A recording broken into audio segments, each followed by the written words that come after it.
Welcome back, guys, for another video quite different from what you were used to this time. We are not melee raiders anymore. We are going to talk about the caster side of the Shaman.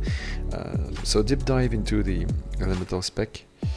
There's no need to read it what we all already know from expert shamans like Ogbit and Co.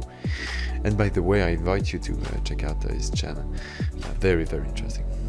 So I got a lot of knowledgeable tips to share with you guys since I've farmed lots of BIS gear during my enhancement career, if I might say that.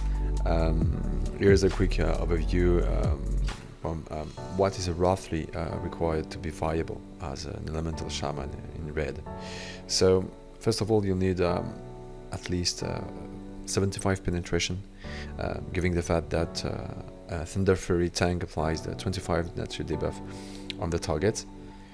Then you'll need 16% hit, but don't go for that amount of hit. It's a waste of too many other stats like crit, and it's also due to the fact that in vanilla there is too little rare items providing hit for casters.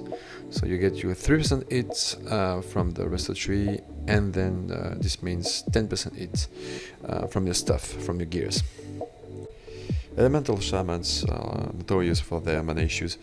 Just put some MP5 items whenever you can and enchant your stuff with intelligence. I'm not joking, guys. 22 on weapon, for instance, 7 on burst. There's so many ways to maximize your crit, knowing that 30 intelligence is equal to 1% crit in vanilla. Elemental shamans are based on crit, not on spell power.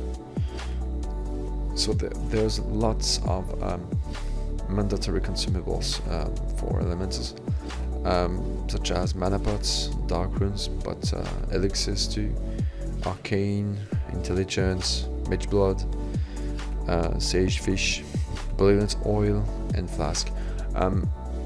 Considering that I would rather take the 2000 mana flask over the spell damage one. In fact, the perfect balance between DPS and durability is simply being able to cast Lightning Bolt for 2 minutes without buffs, consumables, and pots. Then, if you can do this, go for the spell power flask. I do not rank my spells, so it's not even remotely inconceivable. In the end, I think there's many ways to play elemental shamans. Mine is based on a huge mana pool and MP5, but tell me what's yours and what should be the perfect tricks,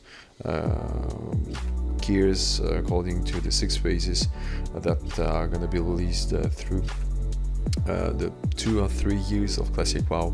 I would be delighted to read you guys. Some say there's another way to play elemental, but take it with a grain of salt, please, because I don't know if this will work in Classic.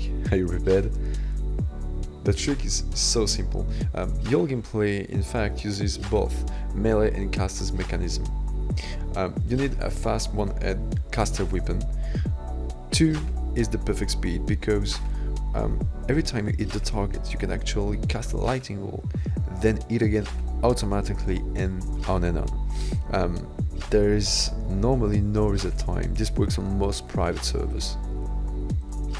Once again, guys, correct me if I'm wrong, but the reason why 2 is the perfect speed for your weapon is because this should be lower than your lightning bolt cast time.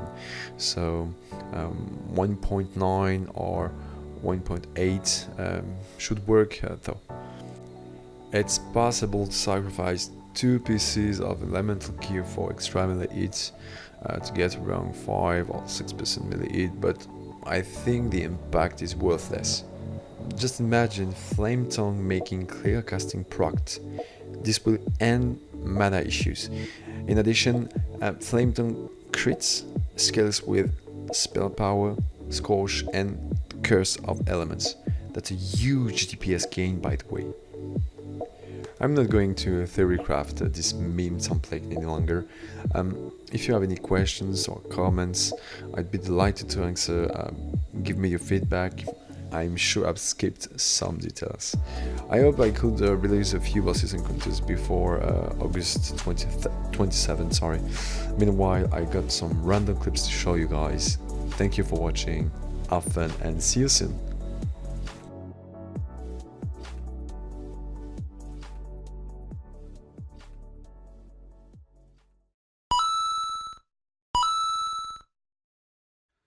Do it!